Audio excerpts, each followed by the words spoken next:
Hot for TV. Welcome back to Doctor Who Too Hot for TV. We are the podcast that looks at all things Doctor Who Expanded Universe. Now today, I'm throwing out this little bonus episode that is meant to accompany an episode of I Hate Doctor Who that recently came out, probably about 6 weeks ago now. But unfortunately, the host of I Hate Doctor Who isn't here, so fuck him, and podcast is done. He hates us, that's why he ain't here. Yeah. Where are you, Richie Morgan? Yeah, you bastard. I do have the other two people who joined us on that podcast, which was about 30 years in the TARDIS. As you've already heard, it's Mr. Mikey Smith. Mikey, welcome. All right, mate, thank you very much. Good to be here. It was great to chat there about...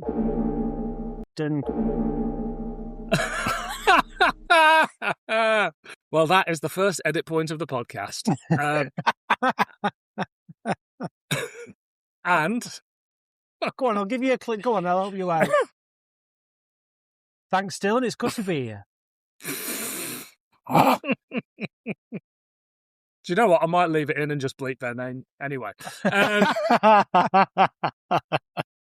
And also with us, from On the Time Lash, after their successful Disney reboot, it's Mr. Mark Donaldson. Mark, welcome once again to Too Hot for TV. Well, thank you for having me, and I hate Richie Morgan. I don't really. Nobody could hate that man. No. I think that's the central premise of the podcast, isn't it? It's that, you know, all these people love him because they put themselves through Doctor Who. It's a weird for thing Richie. to do, isn't it? Yes, when you Yeah, think it is. about it. So, we watched 30 Years in the TARDIS, the ultimate wilderness era documentary.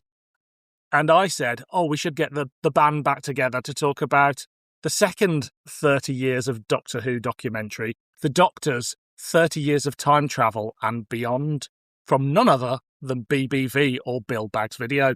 This was released on VHS in the UK on the 25th of September 1995. It was directed by Bill Baggs. It was produced by Bill Baggs. It was written-ish by Adrian Ridge-Elsford, who wrote a book of the same name, so ultimately it's the Wilderness Years' two most crooked men collaborating on a project. News at the time, Matthew Jacobs had just completed his script for the TV movie, which was due to go into production very soon, and the tabloids were speculating that Joanna Lumley and Caroline Seymour could take on the role of the Doctor. Caroline Seymour from Survivors. That is a name I don't remember ever being thrown out there. Did I tell you I met her outside a theatre and she just watched this show and she said she came over and told me I was very good in it? So shove that up your arse, Richie Morgan. Did you recognise her? I did, yeah. But there is always that faint chance I got her wrong. And it was just some random lady. With short hair. With short hair and a slightly strict attitude to life that Caroline Seymour possesses. But I'm 7, it's a good 60% chance it was her. 40. Yeah. Anyway. Other releases at the time, it was a big month. We had Downtime released on VHS from Real Time Pictures. Also on VHS, we had The Sea Devils and Warriors of the Deep. What a double bill. The new adventure was Toy Soldiers, featuring the Seventh Doctor, Benny, Roz and Chris. And the missing adventure was Managra with the Fourth Doctor and Sarah, while the comic strips were The Cybermen, The Dark Flame and Operation Proteus, featuring the First Doctor and Susan. I don't remember them releasing The Sea Devils and Warriors of the Deep together, but I suppose it makes sense. Did they just come out in the same month? Yeah, they weren't in a box. There was no tin for them. Yeah. What's the best double bill, do you reckon, of the VHS era? Can I go for, is it Visitation and Black Orchid you get in the same? You can, but you'd be wrong, you know? Okay, all right. It's the Rescue and the Romans. Yeah. Can't be asked with that black Absolutely. and white shit. But what a month for them two to come out, you know, that you wouldn't have anywhere else, and you can just, we forget this. All we get is a Big Finish that's not got Matt Smith in it. I can feel the weight of that double video of the Sea Devils in my hand now. I can smell the... Yeah. They were so heavy, my nan couldn't even lift them. That's how heavy they were. My copy of The Rescue and the Romans VHS The case is cracked. I've still got it. It's cracked because I bought it. I was a very angry child. And, you took the empty case to WH Smith's to the counter and they put the VHSs in. And I took it home and they'd only put the rescue in twice. So I was so angry. I threw it at the wall and cracked it, and then I had to go back the next day and go get my other video. But I don't know. Angry. Did they go? Excuse me, son. Why's there a massive crack down the side of this? I said it's because you're a cunt, mate. I did. Did he say, "Excuse me, son? Why are you 6'1" at 12?" Look, my sister often comments that I was terrifying until the age of 22, and I think that's probably right. I had a lot of anger issues as a child. And all I wanted was the right VHS tapes. I used to work at HMV and on the subject of returning things. And I remember one day a guy came in with a DVD. He's like, I bought this DVD yesterday. And actually, it was like, I think he said it was bought as a gift, but they've already got it. Now, the cellophane was off, but that wasn't necessarily unusual. So I was all right, fine. Took the receipt and I opened the box and there was a pube nestled right in the little push button to release the disc. Wow. It was just a pube stuck between that and the ring of the disc. And where is that pube today? Yeah, well, exactly. So I'm not sure I can take this, mate. It's been used. I've not watched it. That's not what I said. I said it's been used. That man was Russell T Davies. So, great times on the eve of the TV movie. Didn't know we were born. Beautiful, beautiful paintings on our VHS covers before they were cruelly ripped away for Black Sheep's early photoshops. New Adventures, Missing Adventures. Downtime, the greatest Doctor Who drama of all time, including Doctor Who. And then we had the Doctor's 30 years of time travel and beyond. Mark Donaldson, have you seen this before? Are you aware of it? Tell me. I think I was dimly aware of it when it came, because they brought it out on DVD fairly recently, didn't they? Oh, it's been released on DVD more times than you could possibly imagine. I've definitely seen one that, I think the book version of it, because when they first brought it out, I've seen the VHS cover and I've seen the DVD, but I've never actually watched the thing until this week. And I had to watch it twice because I was quite drunk the first time I watched it. And I thought, I can't talk on this podcast about it. I can't remember anything. But that's your format. Yeah. Well, Hang on that's a minute, true. Mark. That's true. How do we know you're not drunk now and you'll completely forget this conversation? I've forgotten 12 years worth of On the Time Lash, Mikey. That's fine. That's all right. Well, I'm glad I could spend these moments with you. Mikey, have you seen this before? I think I had, yeah. When I started to watch it, I watched it today. When I started to watch it, I was like, yeah, I've had this on DVD. And it is the sort of thing you'll just watch once, innit? Yeah, well, you say that. I was a weird child. So it was one of those things that ended up on YouTube for a long time until Bill Bagg started trying to make money out of Doctor Who again, and he re-released everything and things like that. So it's a sort of thing you might have seen in 2010, just sat on YouTube. It's also the DVD release has been in many a bargain bin at a Doctor Who convention, as ultimately the VHS did. But as I said, it was based on a book. Now, this book was quite an infamous book in Doctor Who fandom for a number of reasons, written by convicted felon Adrian Ridgelsford. It had lots of errors in it, including famously misspelling the planet Dido for dildo, completely omitting the chapter on season 18. And we just don't know whether that was the publisher or him, or he didn't like it, or he forgot it. But there was no coverage of season 18 at all. And then there were 3 brand new interviews with William Hartnell, Patrick Troughton, and Roger Delgado that nobody could trace. And were the 3 of them all together sitting in an audience cinema answering questions from convicted felon Adrian Ridgelsford? He seemed to have found like these fanzine interviews or something like that. And yes, it was just like he made them up, like he made up Stanley Kubrick's final interview. And even his 30 years book came out in 1994, with this documentary coming out in 1995. It was Box Tree Publishing that did the book, so it was all a little like, it was unofficial, but it was a book, Back then, when someone had a book, now I can write a book, but back then, if a book was out, it was in Waterstones. It was a book. Yeah, it was gospel, you know? Yeah. I've got a feeling I've got a book like this that is about the actors who play Doctor Who. And it goes one by one. It's got Peter Cushing in there as well. And it's like a sort of crappy biography, but it's just like all the stuff you already know. So I think there are loads of books like this that just aren't very... Well, he did a Blake Seven one, because I've got that on a shelf somewhere. The Blake Seven one that Adrian Rigglesford did. Did he miss out season B? I can't remember. Yeah. Yeah, he missed out season B, and who would have been dead at the time? Anybody? And he had an interview with Terry Nation. Aurak.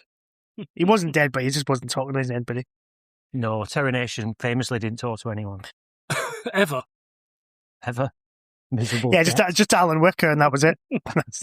Certainly didn't speak to Ray Cusick about all the royalties from the Dalek films. Oh, Ray, well, you just read it, man. You've got 10 miserable years left on this earth. Don't waste it banging on about this and being a miserable cunt on the DVD commentary to Keys of Marinus. So, give me your one-sentence thought on seeing this documentary this time round. It's no 30 years in the TARDIS. It's the more cynical history of Doctor Who, I would say. That's my summary of it. It's a bit beefier, isn't it? It's a bit beefier. Bit more bitchy. It is. Yeah. So this was the first time I'd ever saw people really be negative about Doctor Who who'd been in Doctor Who. I pre-ordered the VHS, I think, as a kid.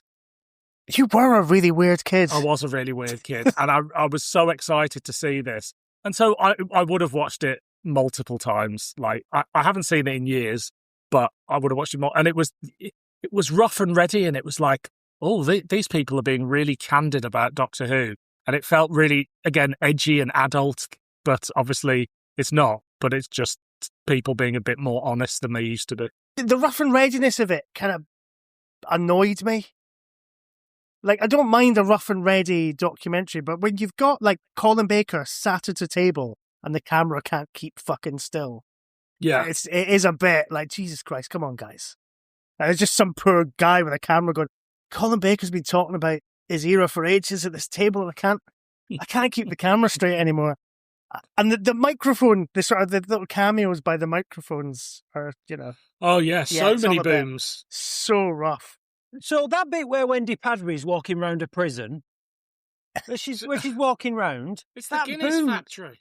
The boom's in shot all the time. Oh, yeah, there's so many. Yeah. And sometimes you can see they're going, well, we better get that out. And other times they've clearly gone, it doesn't matter, it's a cool, edgy documentary. So I think that's what they've done. He's bought a new boom, and he's like, oh, yeah, I'll put that in shot. And he's clearly not got a trained boom up to do it. So it's either him trying to film and do it at the same time, or he's just got his mate who is given 12 quid to do it, who's like, I don't know what this is, I don't know what I'm doing. It's just fucking points it at them. Yeah.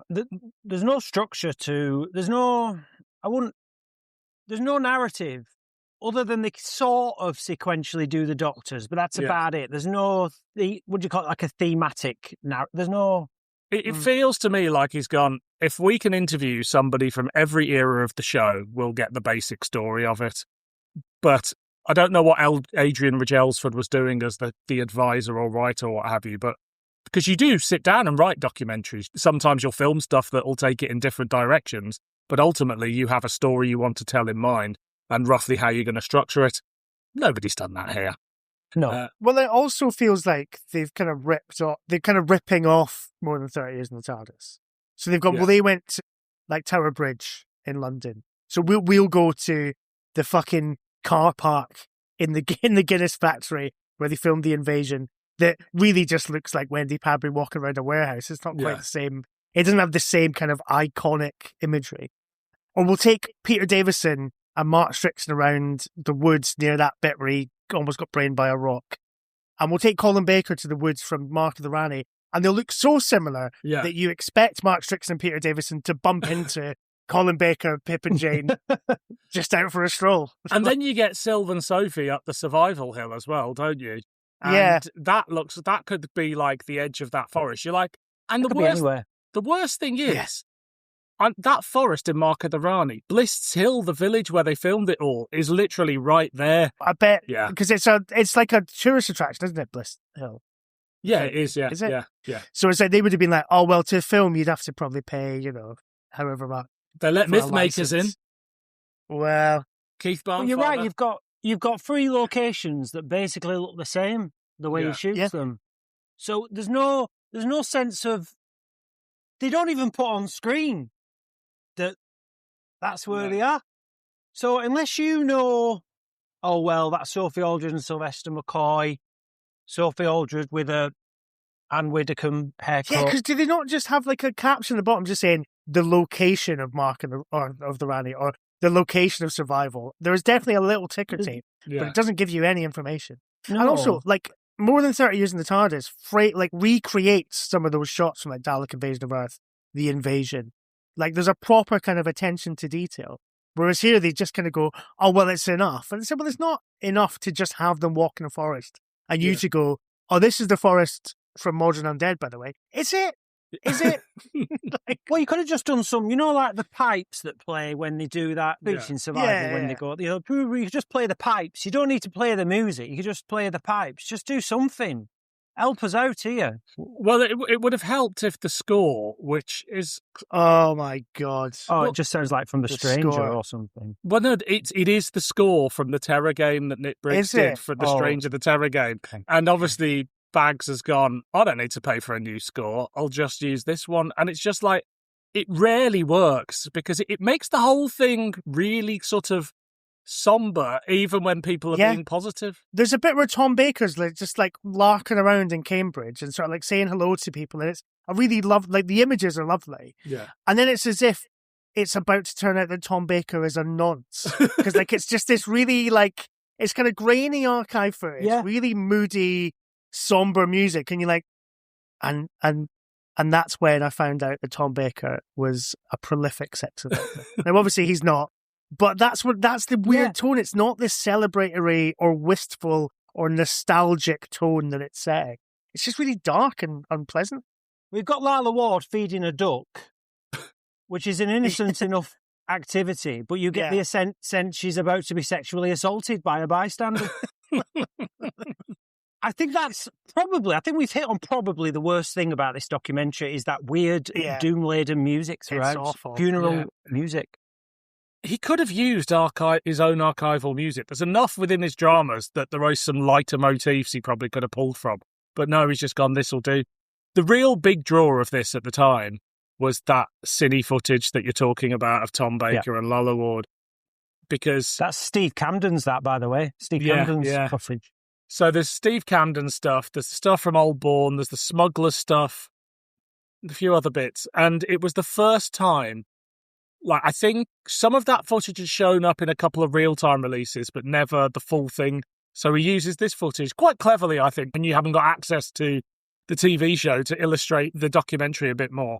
But the VHS release also had, at the end of it, most of that cine footage in full. Not the Steve Camden stuff for some reason. I guess Steve was like, no, I'll exploit this and its full potential at some point. But certainly the Smugglers one was like stepping into another universe because, nobody had seen the Smugglers. Yeah, I wondered about that because the Shada stuff, I was like, was that on the Shada video? And then also, was the Shada video out before this? The Shada video was out before this, but it didn't have the cine footage on. I don't think it would have occurred to the BBC to ever include something like that. VAM wasn't a thing, was it? Yeah. Should we bring up the elephant in the room? Ooh, which one? There's a few. So we'll put them in order. Okay. I'll hold back on whether you guys think that Wendy Bradbury looks a bit of R-rated in this, but I'll hold back on that. She does. She does. Yeah. So, Davo, who has his sunglasses on, and then whenever he's saying that Doctor Who fans aren't normal or that all the Doctor Who is crap, he sort of pulls his sunglasses down to let us know. But I would say that the Davison saying Doctor Who is crap is probably the big... I mean, it's the best bit. But also, Doctor Who fans went nuts over that for years. I'm sure there's people that still haven't forgiven him. It's a joke. It's a joke. Yeah. And he also talks about how he maybe regretted leaving when he did, because he says, oh, actually, I quite liked that last season. And if I hadn't had to make the decision at the end of season 21, then maybe I would have stayed for another year. But I'm kind of glad I did. But, I did have something. So it's not a kind of hard and fast Doctor Who was crap. But I think the main thing about Davison is I have never seen Peter Davison more animated than he is here. Yeah. Oh, yeah.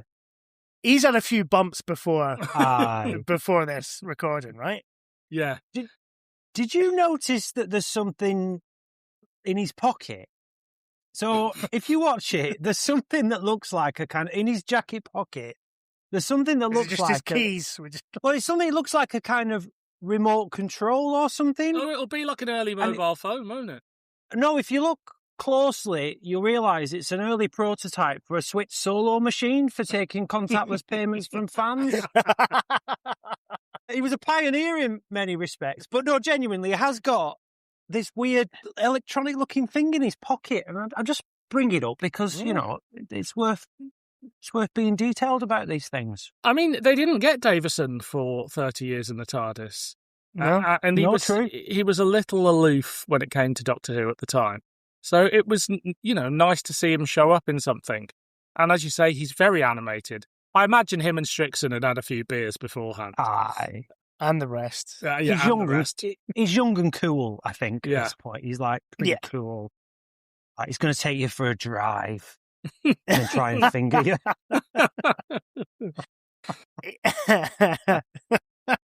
He's definitely picked up at least one of George's classmates. Oh, stop it. No, George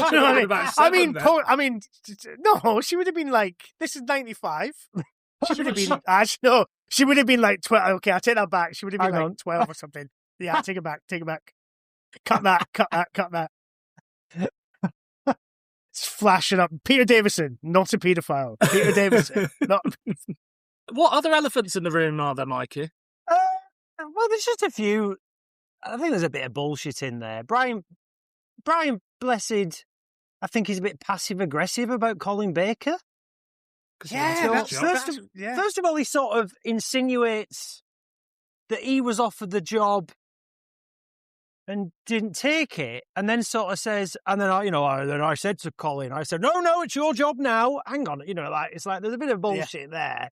And then he sort of talks about, he got to the grips with the role eventually, and there's definitely something going on with him and Colin at that point. And he talks about how, the atmosphere was really bad and all this sort of thing. So Brian Blessed, but this is the same Brian Blessed that at the start confidently claims that the opening moments of Doctor Who involve a policeman walking out of the TARDIS. And you got Sean Sutton sitting next to him, who also seems to claim to have a pivotal role in the genesis of Doctor Who. You name it, Sean Sutton did it. And he thought of Tom Baker in the role. And Don Henderson's there as well, just because. Well, it's a weird lineup, isn't it? It's such a strange lineup. Where were they all? Were they just at a convention? The only thing I can think of is there must have been some sort of, if it's not a Doctor Who convention, some sort of BBC Worldwide gathering, because you also later get not Tony Greenwood, what's his name, from the BBC, who's talking about the Dark Dimension. I don't see why Tony Green off of Bullseye would be there. That doesn't make any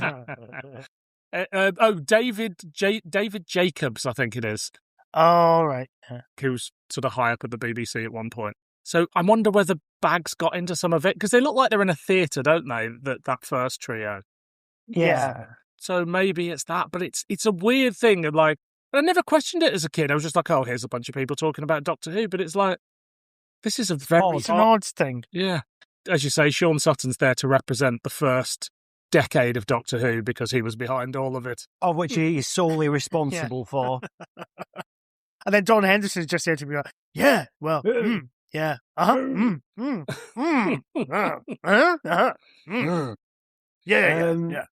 John Pertwee calls Katie Manning flat-chested. No, he does. But he does it in the voice of Katie Manning. Well, this is the thing, right? She goes, but, Katie, if you speak to Katie, she'll say that she's flat-chested, boss-eyed, all this kind of thing. But actually, she's a very sexy, very attractive and engaging woman. And the interviewer goes, "Oh, how did the doctor keep his hands off her?" And I'm like, "Oh, I see what you do. I see what you're doing, Louis Theroux. I see what you're doing here. You're ingratiating yourself in there." Being like, "Did you shag her?" and Pertwee does this whole thing like, "Oh, the doctor must never cop off with his companions," sort of thing. And then there's a follow-up question where he's still going, "Yeah, but you did though, right?" But it's not. He doesn't phrase it like that. But I can't remember the phrasing now. But there is a follow-up question. But it is basically, I took the subtext to be, but is it true that you and Katie Manning were shagging? But Pertwee seems in a bit of a grump in this. Well, he's not. This is not long before he passed away. Baggs, always keen to milk anything that he's got in his archives, released quite a few of these interviews as separate DVDs. And the Pertwee interview is actually really good because he is not somber, but he is quite laid back, and he's not. I feel like he's interviewing John Pertwee, not John Pertwee the showman, and I think that creeps through in that. You don't get any revelations, but he's just, I just don't feel it's the John you'd see in his Mythmakers or at conventions. Well, it's when they ask him if Doctor Who should come back, and he's just like flat no, and I'm like, "Oh fucking hell, I wasn't expecting that." Perhaps what has pissed Pertwee off is they've shown him Philip Hinchcliffe's interview, where Philip Hinchcliffe sacks him off to fuck. Yeah. I'm not saying that John Pertwee's a crap actor, but there's no way he could deliver some of Tom's speeches as good as Tom does. Yeah, there's a lot of beef flying in all kinds of directions, really. There is. It's the first time I think I ever heard of the Tom Baker, Louise Jameson beef, where Hinchcliffe sort of goes, there was something going on with, there was something not right between them. And I'm a bit like, as a boss, you should probably pay more attention to that. Nowadays, you'd be in fucking trouble for that as much as... Unless it's just, he just forgot it. He just remembered, because it's a fair few years, he remembers there was an issue, but he can't fucking remember because he wasn't directly involved. But she's very diplomatic. Yeah. I think in this, Louise Jameson, also looking great in 1995. Louise Jameson is very when he's like, "Did Tom give you any feedback?" And she's like, "Not in as many words." And we all know what that means now, which is, he was a right fucking passive aggressive cunt.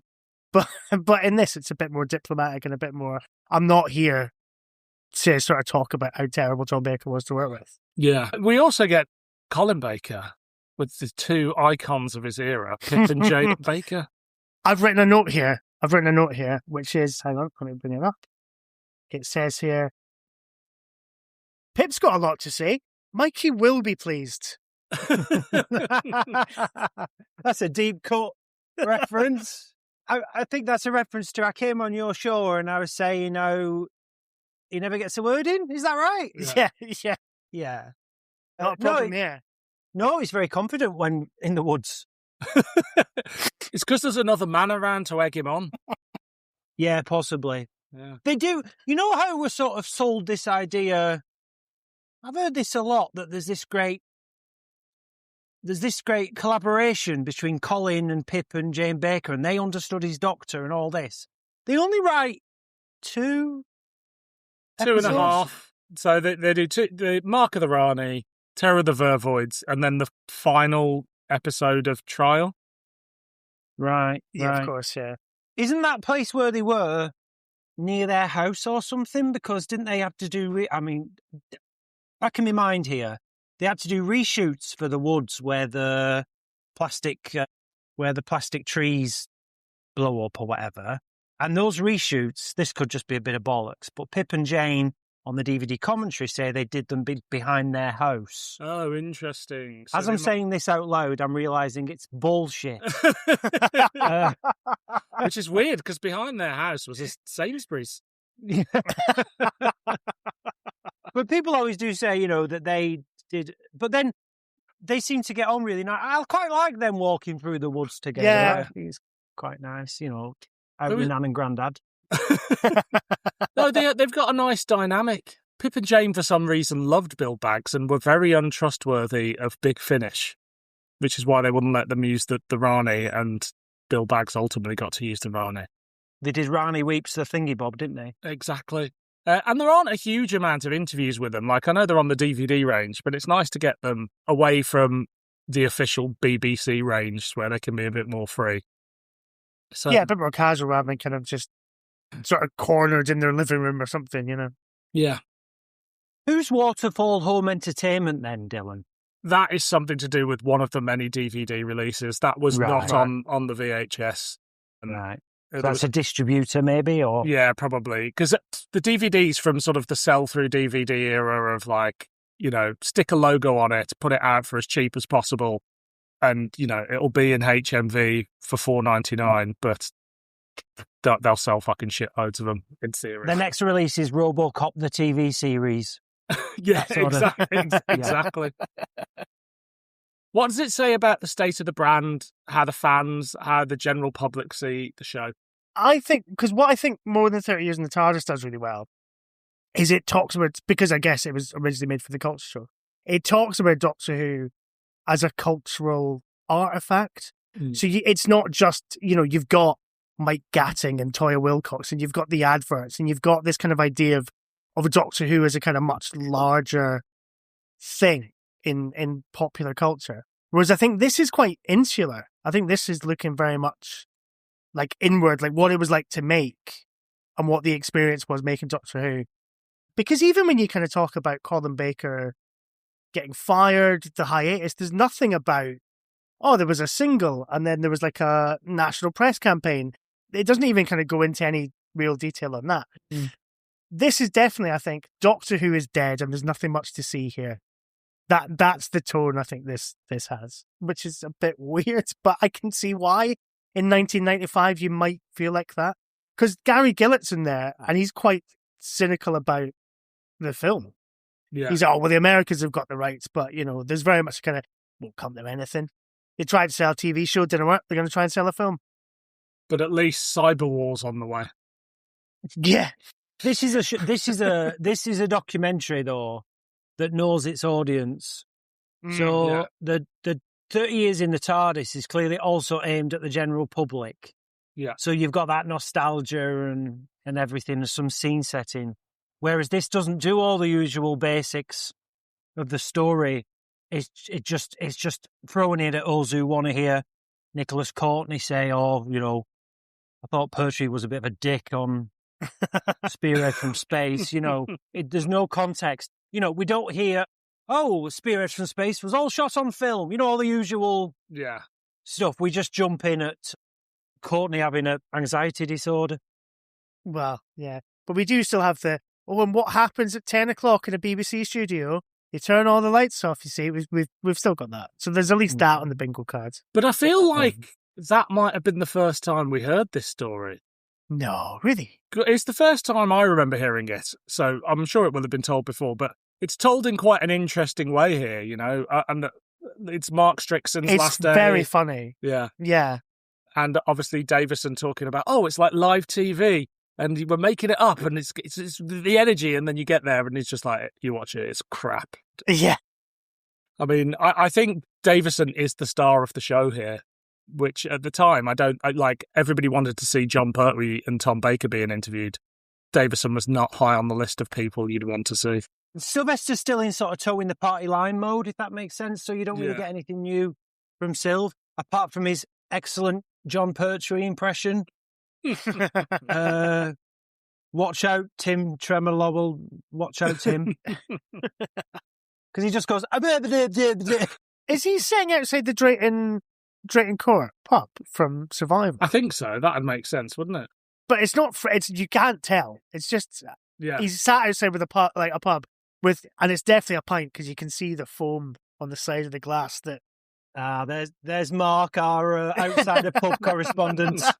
Well, it's one of these directorial choices where they haven't done any establishers or anything like that. There's no like, even in the forest, like, oh, I don't know, maybe we'll pan over to them and then they'll start walking, or outside the pub, oh, you might recognise this pub. It is literally just, I know, here's somewhere that you'll recognise because you're a fucking nerd. We don't need to explain it to anybody else. There's no care taken in making this a presentable documentary, I don't think, in any way, shape or form. No. And there are rough and ready documentaries that work with lots of wobbly cams and things like that. but it's usually a stylistic choice, and this just feels like someone that can't be asked. Yeah, because if it was a stylistic choice, all the interviews would have some evidence of that same style, whereas it just seems to be you just get what you get. Yeah. Yeah. Really with it.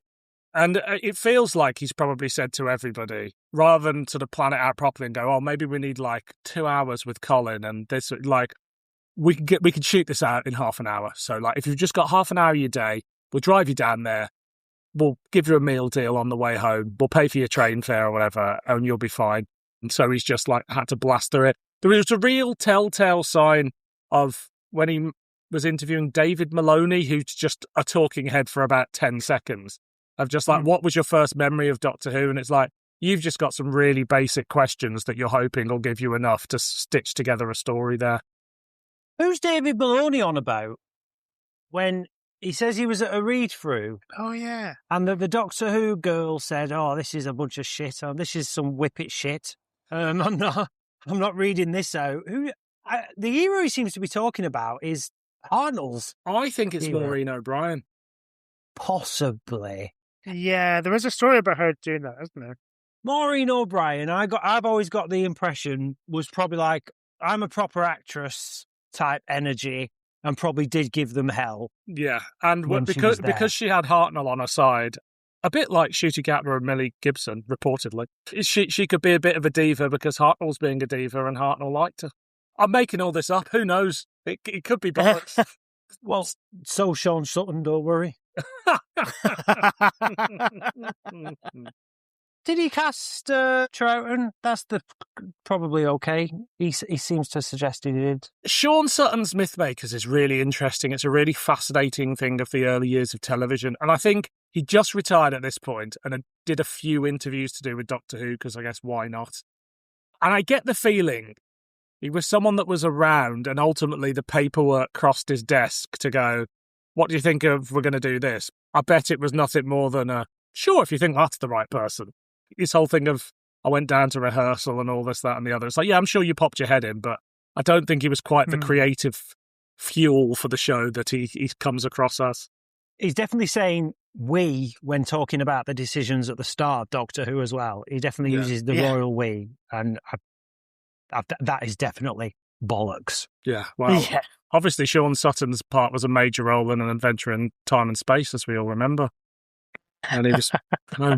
No. No, I don't remember that. No, he wasn't there. He wasn't there. But David Mahoney, by the way, is at exactly the same location as 30 Years in Time and Space in the TARDIS, sorry. 30 Years in Time and Space in the TARDIS. In the TARDIS. Because he's outside that, what do you call it? The mommy. Yeah. He's outside there. Well, he's definitely outside there because you can see some glass and then some Daleks on sail behind him, and you can see a little bit of the thingy gallery, the Hayward Gallery. Yeah. So he's pretty much like right next to where Pertwee was there with the Who-mobile. Yeah. And an actual film crew. There must have been an event on then at Momi or something like that where they've managed to corner a couple of these people. Because Louise Jameson's is only in it for a minute. David Maloney's only in it for a minute. And maybe if you've got Sean Sutton and Don Henderson, whoever, you get a bit more time with them. And it's just whoever we can get, 2 questions now. Well, the Louise Jameson interview looks like it's shot in a green room somewhere. Yeah. Like they managed to get her for 5 minutes before she goes on stage or goes off to sign some autographs. Definitely kind of looks like that. John Nathan Turner is also here. And I think this is the first time he lets his hair down post Doctor Who a little bit. And again, this is a interview that was released on a DVD. Bill Baggs obviously doesn't bother to edit, so it even includes him going, oh, I shouldn't have had that pasty and things like that. Reviewed by me and Liam on a previous Too Hot for TV, but... I shouldn't have had that pasty. Is that what you... Is he in the room? So, how do we feel about JNT here? Because that JNT footage has been recycled like Billy O across so many other things, like him sitting in that restaurant in what looks like Brighton, I'm guessing, I've seen that in so many different DVD extras and all kinds of things. that it's quite hard to judge his appearance in this documentary, in the source work, because I'm sort of thinking of other parts of that interview that we don't see here that are used elsewhere. Yeah. But I would agree, yeah. I mean, he's not miserable. He's a bit miserable in his myth makers, isn't he? He's a bit prissy in his myth makers. But he's towing the party line still, because it's only a year since he's left the role. Right. I would say here, yeah, he's quite chilled and a bit nostalgic about it, I would say. And when he says about Colin, we've all heard, that footage where he says, oh, I rang him up and I had to do this deal and stuff. There's a bit there where he says that, which I hadn't seen elsewhere for a while, where he says, I think it's a real shame that Colin didn't get another go at it and didn't get that third year because he was just starting to find himself. And that seemed like a really genuine nice little moment that, wasn't deliberately showbiz or secretive or any of the things he sometimes is. He's definitely quite reflective, isn't he? Like, because there's that nice bit where Davison's talking about feeling that they can't do comedy because Tom's done it so well, and it will never match up to Tom. And then it cuts to JNT, and he's kind of explaining why he's like, yeah, it took me a long time to realise that I should probably put jokes in Doctor Who. So, like, he's accepting of his faults, and I think sometimes with JNT, you get the impression that actually he's a very defensive guy. He's somebody who's always a bit like, he wants it his way. He's never going to sort of reflect and go, oh, maybe that was a mistake. Whereas actually here, I think he does. Like, he does kind of reflect on the lack of comedy and the kind of quite po-facedness of those kind of early Davison years. I don't know whether it's the day they got him or for some reason Bill Baggs made him feel relaxed. Who knows? It's that pasty. It is that pasty. That's all you got to do to make me feel relaxed. He's just a bit more languid, isn't he? Because he's just had a pasty. He does reveal a little bit more, as you say, in terms of his mistakes and things like that. Like, he even says that I may go down into history as the man who killed Doctor Who. Yeah. And I wonder, he's been on his guard for so long because Doctor Who fans have been barraging him with questions and accusations for like the best part of 15 years at this point. They all loved him for 2 or 3 years. And then it was, you're ruining my show. So I think he probably has been quite defensive. And for some reason at this point, probably distance, he's just gone, oh, actually, no, I think I could reveal a little bit more here. I think as well, I'm someone who's fallen out with a lot of former employers. And it does take a couple of years to go by for you to go, why did I have that row? Or why did I dig me feet in with that? Or, why did I run over that man? You look back and you have these moments though with time where you realise that outside of the heat of battle, you realise mistakes were made. And, that's where he is as he enjoys his pasty, I think. I think also it does get across the sadness of JNT's kind of career. Like, when he talks about the reason he phoned Colin Baker and he agreed to phone Colin Baker was he was under the impression that he was also good. And he was going to get new projects and spread his wings and do something different. And I was like, no, sorry, mate, you're still in charge of Doctor Who. And you've sacked this guy and probably slightly damaged a friendship there. So yeah, you get a sense of him as kind of like a slightly mistreated BBC employee. Yeah. Bit of shame. And again, in the Mythmakers tape, he not only has only just left the role, but I think he assumes he's going to work for the BBC again, whereas at this point, I think he's realised that relationship is well and truly over. Is this 1995-ish? It was released in September 95. I suppose they could have been shooting it for anything up to a year. So I reckon they shot it in June. It's just... Quite possibly, yeah. No, fair enough. I just mention it because Britain if we just go back to Britain in 1994-95, it was like quite a fun place. Everyone fairly upbeat. Things could only get better. Well, Backbeat, the word is on the feet, the fire in your heart is out. Let's all meet up in the year 2000. I'm just saying it was a time of, maybe that's why Davo is so upbeat. Because he's been out and bought the new super furry animals. He's upbeat because his first marriage is over and he's back to being Shagger Davo that we all know he is. Oh, is that when did he leave that one from the American one? When was that then? Sandra Dickinson. I think it's around this time. Right. He's slap happy then, isn't he? Yeah, he's got a new pet in his step. Ah. So that's what's in his pocket, his little black book.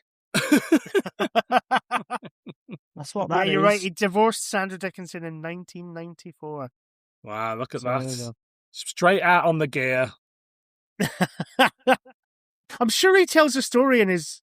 I can't remember. I've read his autobiography. I'm sure there's a story in there about drinking a lot of red wine. And I swear he admits to doing coke when after he divorces her. Like, he is just having that kind of...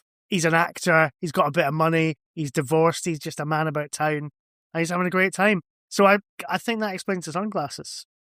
At the very least. He gives Sarah Sutton a ring. You know, hiya. How's things? And she's like, I married a GP. Piss off. This bit will get cut, but tells a story of being in the toilets doing shitloads of cocaine. Is that where Ricky Gervais got the idea for that episode of Extras? The Abominable Snowman? Sorry. Hey! Come on, leave it in the edit. It's worth it for the payoff. Who would be the best doctor to do a little bit of coke with? Patrick Troughton. Why Troughton? Get a hand job too. Well, because if you were doing it with Troughton, there'd definitely be a couple of ladies lined up as well, wouldn't there? Also, I feel like Troughton is a bit mischievous, and he's quite reserved in interviews and things like that. But a few lines, and he'll be talking his fucking head off, won't he? Yeah. He won't be keeping his counsel close then, will he? He'll be telling you where all the women are buried, where all the women live. You know, his exes and everything. This can stay in about coke with the doctors, can't it? Yeah, sure. So we get Kevin Davis show up, who talks a little bit about the Dark Dimension. Was that as an apology? Sorry, I've ripped off your documentary. Do you want to come on and talk about the Dark Dimension? Maybe. I guess because it's Adrian Rogelsford, the scribe of Dark Dimension, he was like, you got to get this in. This is an important moment in the history of the show. I suppose it felt quite important at the time, but now it's just a very minor footnote. Adrian Rogelsford. Yes. Can we just address this just now? So, did he go to prison? Yes. For stealing photographs, thousands of photographs from a library. From a library? Yeah, like an archive. If you Google him, there are newspaper stories about it. When we say, I can't remember now, when we say stolen, are we talking copyright fraud in that he scanned a bunch of them and didn't pay the thing, or did he just literally leave the library with just crates? I think he literally stole them. Wow. But couldn't he just said he was borrowing them? Because isn't that the whole point of a library? Well, you have to give them back, don't you? Well, yeah, but they'll just charge you a late payment. Yeah, but I've never been arrested for an overdue library book. Absolutely. No, but when I was a kid, the library came round for our overdue books one Sunday. Very serious fucking people. But I'm going to say, the fuck was your library? The Bronx? Some little old lady banging at the front door. There's only a certain amount of books in Birmingham. They've got to keep tabs on them. I've just got images of those two debt collectors from the League of Gentlemen. Give us the books! When that librarian came banging on your front door, you should have opened the door and gone, shh. Right. BBC News. Friday the 25th of June 2004, cunning photo thief is jailed. An author has been jailed for 18 months for stealing thousands of historic photographs from one of Britain's biggest picture libraries. Adrian Rogelsford, 34, of Huntington, Cambridgeshire, was described as a cunning thief and cheat after stealing and selling 56,000 pictures. That's bad, that, isn't it? Yeah, and he looks so sad in the picture. He looks like a naughty boy. Because he doesn't look like a criminal. But he just looks like so. I'm gonna share it in the chat so you can see his lovely face. So the big question is, whilst you share the guilty tears of Adrian Ridge Elsford, I don't know why we keep saying it like that, but whilst you share the picture, is it?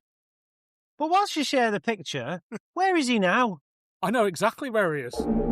He's here tonight. No, I believe he works for, and he's writing under the name Tom Dexter for the Brigadier Books range. Oh, we're just for the listener, we're just looking at a picture of Adrian Ridge Elsford.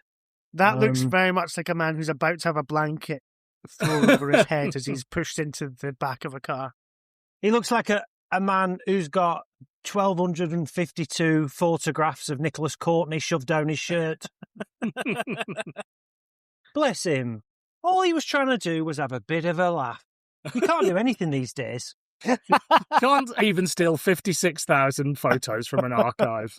What are you in for? Stealing pictures of the Brigadier. Gutted. You're there with hardened criminals.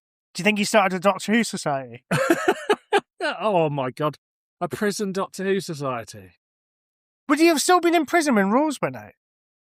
Yes, he would. Oh, imagine that. Just, Doctor Who's finally back. And he couldn't watch it. Couldn't watch it. Or he's trying to get credit to, watch it. I don't know how prison works. But there's a TV room, right? At least he had 632 pictures of Sarah Sutton underneath his mattress to keep him happy. Anyway, a thing that gets mentioned here as well is this up-and-coming BBV drama called Cyber War that pits the Cybermen against the Ice Warriors. That was a BBV. Oh, yeah. Which obviously never happened. I cannot imagine that ever looking good. No, and Bill Baggs obviously got in trouble because to illustrate it, they used those models that are there, but those models were from the Dark Dimension, and the guy who made them didn't give his permission for them to be used in the documentary. Cyber War is another one of these weird mythical BBV things. Briggs wrote a script that only featured the Cybermen. It was too expensive to make, and then Baggs asked Adrian Ridge Elsford to write a script featuring the Cybermen and the Ice Warriors. You could only imagine how shit that would have looked based on BBV's output.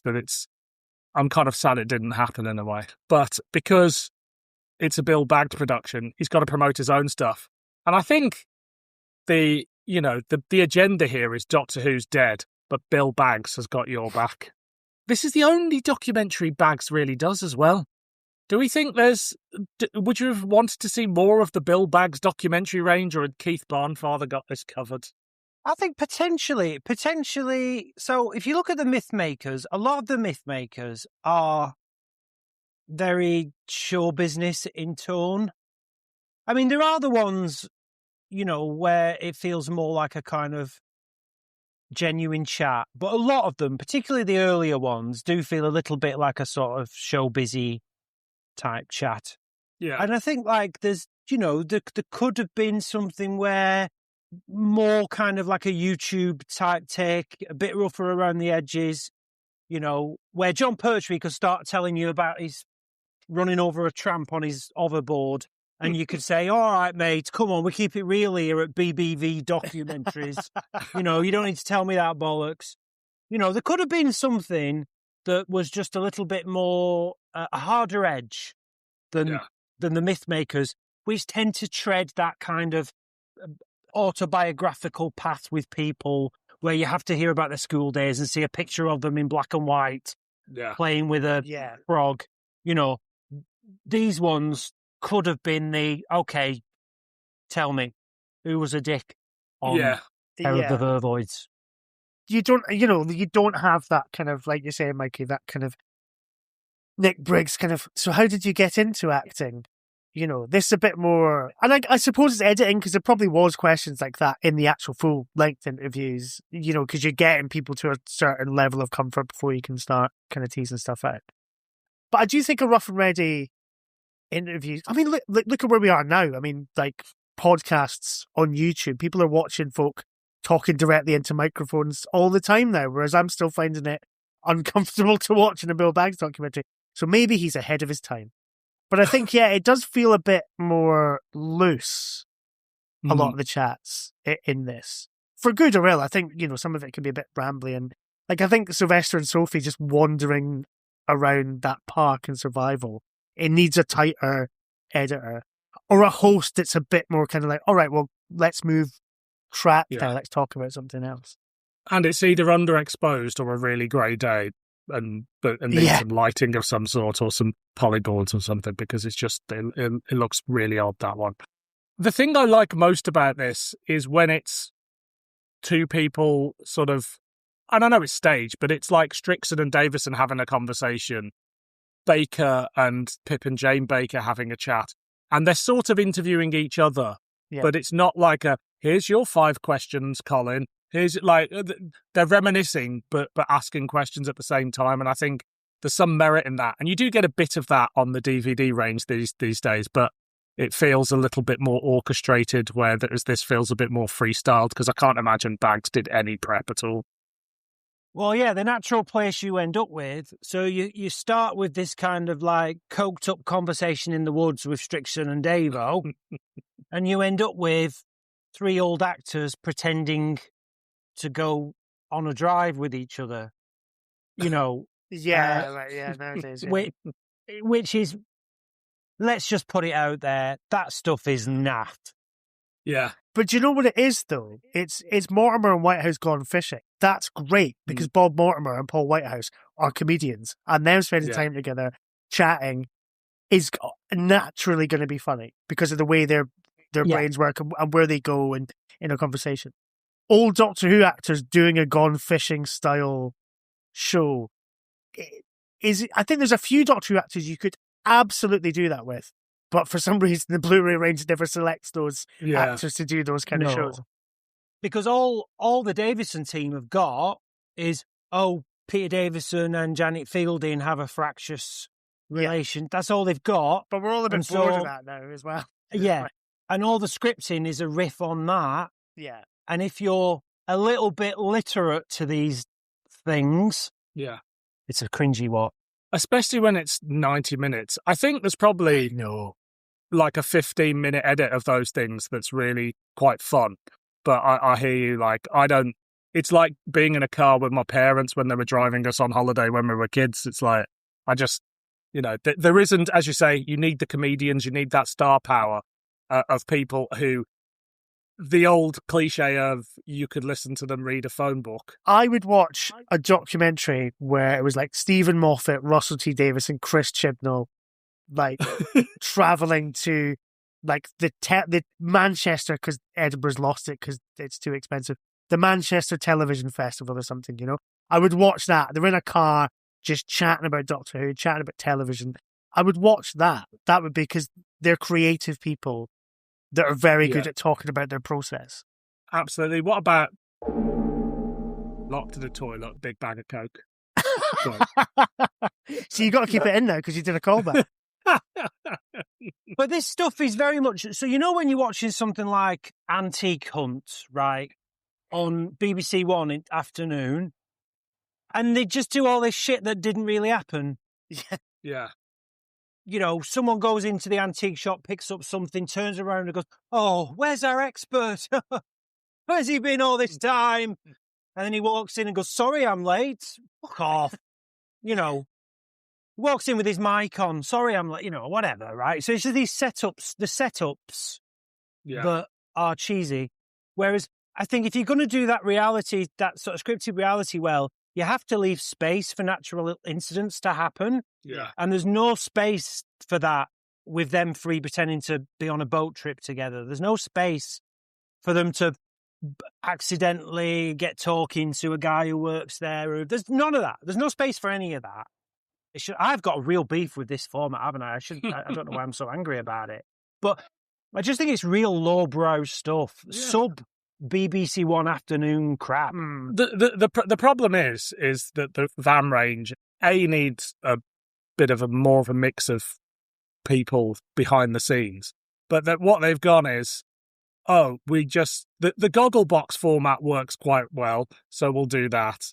Gone fishing works quite well, so we'll do that. Taskmaster works quite well, so we'll do the escape room. But as Mark says, like, all those things are done with like comedians and things like that, and it's really interesting. And it might be interesting for one, a one-off 20-minute. Like, I thought Behind the Sofa, for instance, was quite fun, nice to have to start with. But when you're on your 14th one, it becomes a little tired, and everybody's just gone, well, this works. We'll carry on doing it. And there's no thing of, should we be doing this? Actually, what is the best thing to get new and interesting stuff out of the people who we are ultimately filming for the last time? And I know that's slightly morbid, but this is the last time that classic Doctor Who's going to get this much attention from a documentary filmmaking team. And it's just, and there are highlights. The Weekend with Waterhouse is great. Those are good. Oh, yeah. There's infinitely more fun to be had with Toby Haydock and John Levine stood outside a cathedral with John Levine being fucking awkward with everyone who walks past. And it's kept in. That, for me, is much more fun than whatever the heck that, some of this scripted reality stuff is trying to achieve. Yeah, exactly. And I just think they've done it, so spice it up and do something else. To bring it back to 30 years of time travel and beyond, what this represents is it's so unscripted and it's so, like, unplanned. And sure, it doesn't really succeed necessarily, but as raw material, what you've got there is vastly more honest and interesting than a lot of the stuff you'd get on Van today, I think. Oh, yeah, that's definitely true. Yeah, 100%. And it makes me think in a weird kind of way, there's some other actors around at the time that I would have found it quite interesting to do another one and speak to in various different similar looking wooded scenes. But, what would we have got from Tony Ainley walking around that wood, Yeah. It's a path not trodden for BBV, which is surprising because you can do this sort of documentary a lot cheaper than you can do any of your dramas. But was it that he just started to piss everybody off, so it would have been harder to get talking heads? 96 is the year he really starts to sever ties, I think, with a lot of Doctor Who people. So, yeah, I think you're right, he would have struggled. But Sophie Eldred would have always been up for it, so we could have just interviewed her to death. Look, we've done about an hour on this. Have we got much more to say? Anything we haven't talked about? I don't know. I've been staring at a picture of Adrian Gelsford outside of court for the last 20 minutes. I think this is complete. We came into this, Dylan, comparing it and contrasting it to 30 Years in the TARDIS. And I think that's probably unfair because they're different animals. And I think, is this a good use of an hour of your time watching this? Yeah, absolutely. Much more than Sarah Sutton pretending to steer a boat in the wrong direction. And that's big words coming from you. I am a big fan of Sarah Sutton, especially on water. Especially when wet. Don't know what you're talking about, pal. What about you, Mark? Just a couple of observations. Well, it's a couple of bits from it that I just want to celebrate. When Wendy Padbury and Sally Faulkner, when they're talking about, shutting down London for the Cybermen. When you think about what can happen nowadays, Tokyo or whatever, could be Cybermen or terrorism. Incredible delivery. That's what I like. Just an observation by an actor. That's like a lot of documentaries probably just wouldn't keep that in. But they go, no, that's funny. We'll keep that. Yeah, Ryson attack in the subway, Anthrax attack in the subway, or the Cybermen, whatever. Also, John Pertwee's a cheeky cunt, and he's saying that I don't like all that dressing up in Spearhead from Space. Yeah. He's always dressing up, John Pertwee. He bloody loves dressing up. What's he on about? He dresses up as an angry librarian in The Green Death, doesn't he? It's regrets that he's got, he's nearing the end of his life. He's looking back and he's like, if I'd have played Doctor Who, if it wasn't that dress-up scene, I'd still be playing it. And then he didn't like being the tea lady, the cleaning lady. And then another story where I was a milkman. It's the same story, mate. No, and of course you loved it because you're. This is it. I think it's like I think what he's actually saying is because there's always that thing with Pertwee, isn't it? He came in as a kind of comedy actor, and that first series is him proving his chops as a serious actor. And I do wonder if now, as he's looking back on that, not long before he dies, if he is kind of seeing that stuff, the kind of stuff from the Green Death, as kind of, well, that's me, the comedy actor. That's not me as Doctor Who. I don't. Yeah. Which is a shame, because actually those two things work in tandem, and that's why he's such a great Doctor. I think there's a missed opportunity not talking. Sean Sutton goes at one point to, Doctor Who's still in sound, meaning the Paradise of Death and the forthcoming Ghosts of N-Space, or maybe the Ghosts of N-Space. Anyway, I think there's a missed opportunity not discussing that. But again, the agenda of the documentary is Doctor Who's dead, but Bill Baggs has still got some stuff going on, or the fans of the future. Well, then also, I suppose it's an actual BBC production that they probably would struggle to. I don't know. I mean, just a little bit of coverage of it. Like, it doesn't have to. You've got John Pertwee and Nick Courtney. Tell us about this new production you've been doing. It seems an odd thing to miss out on if you're, celebrating the show in all its formats as it was at that point. Well, we've seen the John Pertwee longer cuts, haven't we? Of this, you can get the full Pertwee sat by a window in a hotel, can't you? And I presume he talks about Paradise of Death at some point during that, but it's definitely not included in this. Yeah. I think I can't remember, but I thought he's in Edinburgh, isn't he? I've got a feeling he's in Edinburgh in a hotel. Was it that Edinburgh interview?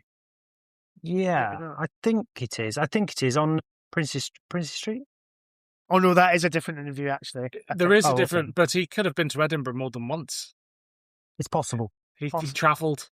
If you picked up the DVD version of this, you would put it in your disc player and be greeted by a picture of Paul McGann, who is not mentioned in the documentary because he's not the Doctor at all at that point. And there is one DVD cover that also features Paul McGann on it as well, even though he's not there. But, that's enough to bring it up to date for Baggs. It's just like, we'll throw him on there and that's it. Are we sure that Adrian Ridge-Elsford and Bill Baggs aren't just basically the same bloke? We're pretty sure, but they've got a similar MO in life, which is to rip off Doctor Who fans. I was really pleased to revisit this. I think it's an interesting and imperfect documentary, but I had fun revisiting it, and it is nice to see the beginning of the more candid takes on Doctor Who, which by about 2002 will just go stratospheric before the show comes back and everybody's like, of course, Doctor Who was my favourite job I ever had. Yeah. £25, please. And it's kind of beautiful that actually, in the final judgment, this documentary is crap. So we must rate it. Is it a clanger, a banger, or an average meander? Mikey, what say you? Average meander. Mark?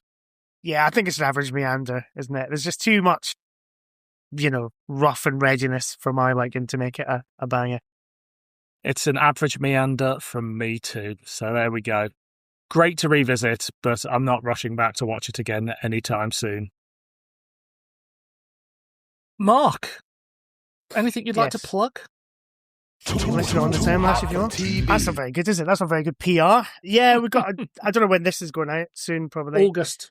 On the Timelash is currently in a sort of little summer break. We've done Shooty Gatwa's first series, so if you haven't listened to any of those yet, please do. We're going to do some Star Trek on the Timelashes for September, because that's the 60th anniversary of Star Trek. And then we'll be back with Joy to the World and something that's yet to be decided in October. So, yeah. Excellent. Mikey, you're back in the podcast world, sort of, aren't you? Forget that, Dylan. The big news is this.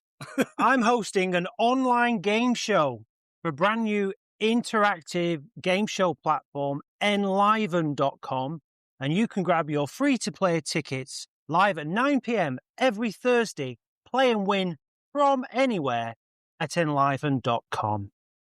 Anything to do with Pip and Jane Baker? The dead, mate. Oh, right, fair. Well, next time, it's the month of September, and we all know what that means. We probably don't. But it's 40 years since Trial of a Time Lord, So I'll be back Ooh. with 4 episodes celebrating the trial season, all tangentially linked to Trial of a Time Lord. But until then, I've been Dylan. I've been Mark. And I've been Mikey. And this has been Doctor Who Too Hot for TV.